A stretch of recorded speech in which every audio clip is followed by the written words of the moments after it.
Hey, welcome back to our Science ACT overview.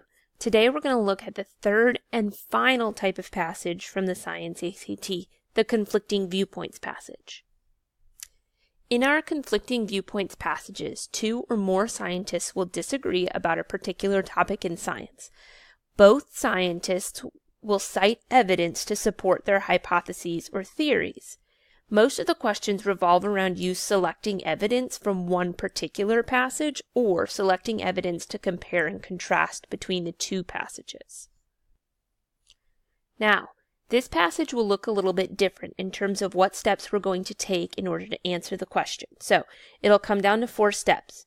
The very first step is to read the questions quickly.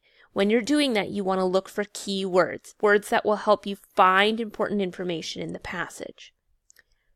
Step 2, you want to read the passage quickly and carefully, thinking about those key words that you pulled from your questions earlier. You want to be able to answer the 3 questions about each opinion from the scientists. So what is the passage about? What's the opinion of scientist 1? And what's the opinion of scientist 2? Make sure that you focus on those key words again that you were pulling from the questions before. Step 3, you want to answer the easy questions first. They will usually have the phrase according to scientist 1 or according to scientist 2 in there. All they're asking you to do is to go back to the passage and find a particular detail. These detail questions are the easiest questions to answer. Step 4 is to go answer the harder questions. These questions will usually ask you to compare the perspectives of the two scientists. So you'll also want to be paying attention to things that you see the same in both sets of opinions. Okay, so I'm going to start looking at the passage now. I'm going to read the little blurb before I look at the scientists, just to get an idea of what this passage is about. So it says, while digging in a remote site in Africa, paleontologists discovered a collection of fossilized dinosaur bones. The bones were dated back to the Jurassic period and have been confirmed to be from a dinosaur known as the Velociraptor. 2 paleontologists discuss the finding. Now, notice that it doesn't say scientist, it says paleontologist. So a paleontologist is a specific type of scientist. Know that sometimes you'll see that. Sometimes you'll see paleontologist or astronomer or biologist. It's the same type of passage, all right? They're just not saying scientist 1 or scientist 2. So before I read the perspectives of each paleontologist, I'm quickly going to look through my questions and see if I can find any keywords. So I'm looking at this question. I see the keyword cuts. I see fly, scavenger, large predator, and mistakes. All right, that's what I'm seeing in question 1. In question 2, I'm seeing scavenger, musculature, arm bones, and fly. I'm starting to see some of these key words again. I'm looking at question 3. I see the words long arm bones again. Question 4, I'm seeing the words threatened, flight, speed, and hunter. Okay, so I have this group of key words that I need to be looking at as I go back through the passages and read about them. All right, let's look at paleontologist 1. Once the well-preserved bones are assembled, it is clear that they are Velociraptor bones from the Jurassic period. The bones are long in the arms, indicating that the Velociraptor was definitely capable of flight. You can see that there are cuts within the arm wing bones of this dinosaur, indicating that it was caught while in flight. Perhaps it was attempting an escape from a more predatory dinosaur, such as Tyrannosaurus rex. It is obvious from the body structure of the Velociraptor that it was an effective hunter and predator. It was most likely quick to swoop in on its prey and was more than able to carry the prey away on its own. The form and function of the Velociraptor has been misunderstood until this important discovery. The condition of these bones offers a clear picture of the way in which the Velociraptor lived. So, if I was thinking about my key words from earlier, I see long in the arms, capable of flight, caught while in flight, escape, and effective hunter. So, as I'm doing this test, I'm going to jot these things down in the margins. Long arms, capable of flight, escapes from stuff, and is an effective hunter. So that when questions ask me about Paleontologist 1, instead of trying to dig through the text again, I have a little list off to the side that I can refer back to.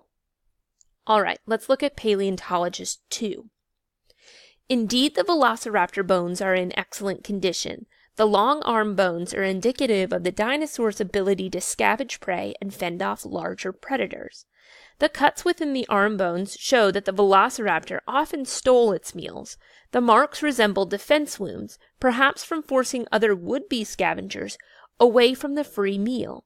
The structure of the velociraptor's feet indicates that it was a fast runner and was able to maneuver well through the high trees and undergrowth.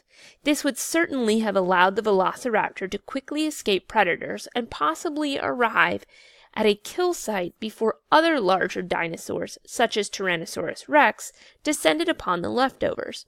The bones that were discovered answer many questions about the velociraptor, but they also bring up many new issues to consider. So again, thinking about our keywords, I see long arm bones, they scavenge prey, there are defense wounds, they're fast runners, and they can escape predators. So off to the side, I'm going to write that down. Long arms, I see that again. They're scavengers as opposed to flying in. They're fast and they can escape quickly. Right? Again, I'm keeping this list off to the side so I don't have to dig through the passage again when these questions come up. Okay, so we're going to start looking at the questions now. Now, because this is just an overview of the passage, we're only going to look at 4 questions from a sample passage instead of the traditional 7. A lot of the questions that we'll see in a passage like this are going to be details questions, and they're going to ask you to look for those details from one or both of those scientists. So let's start with question 1. Paleontologist 1 would most likely state that the cuts on the velociraptor bones were the result of. This is a details question. So if I go back to Paleontologist 1, I see cut in the arm wing bones of this dinosaur indicating that it was caught well in flight, trying to escape from a more predatory dinosaur. It's a detail question. It's right there. It's actually in some of the notes that we made off to the side. So I come back to this question. Its cuts were likely from an attack by a larger predator. Okay, question 2. Paleontologist 2's viewpoints regarding the velociraptor as a scavenger were based on the dinosaur's blank.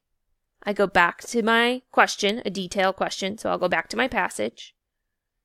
And I see the words long arms and scavenge prey. If you read that sentence, we pulled that out in our side notes. So we don't even have to go back to the passage. We could just look at the notes that we scribbled in our margins. So if we come back to our question, it's a scavenger based off of the long arm bones. Now, this next question, question 3, is a great question. Let's read through it and then let's talk about it. Suppose that the fossilized remains of another dinosaur species with long arm bones were discovered, and the scientists determined that this dinosaur lived at the same time as the velociraptor. According to the passage, Paleontologist 2 would most likely conclude that blank. So this is an inference question, but it's talking about the same stuff that we looked at in the last question. We're talking about the long arm bones and what Paleontologist 2 thinks that means. So if we look back at the passage, we can look at the same little detail, right? It's the same detail and they're just asking the question 2 ways. So my long arm bones mean that it's a scavenger. I come back to the question, it's a scavenger, right? So paying attention to that detail has now helped me answer 2 questions. This is the 4th and final question that we'll look at as an example from this passage. Now, remember that these passages have 7 questions and that there's only one passage that's a conflicting viewpoints passage in every science ACT. Okay?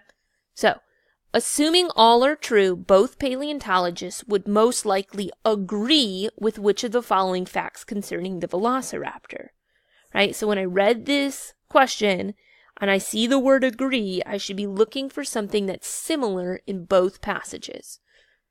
This is a compare and contrast question. So I look at passage 1, I see escape from T-Rex. I look at passage 2, I see escape from T-Rex, right? These are the details that I'm picking up that are the same in both passages.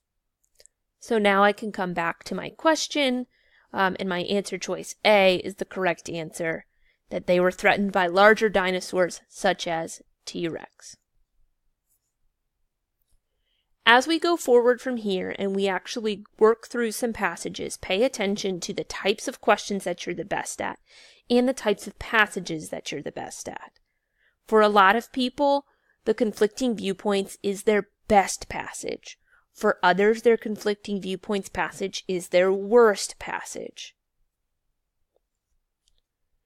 Remember that you don't have to complete the passages in order, and when you do choose a passage, you don't have to complete the questions in order. So pay attention to what you feel the most comfortable with, and when you actually get to the Science ACT, start with those passages and questions. From here on out, we're actually going to practice some passages on our own, but feel free to go back through any of these videos if you need to recall any of this information again, especially if you need to go back and look at what the 5 types of questions are. Okay, thank you.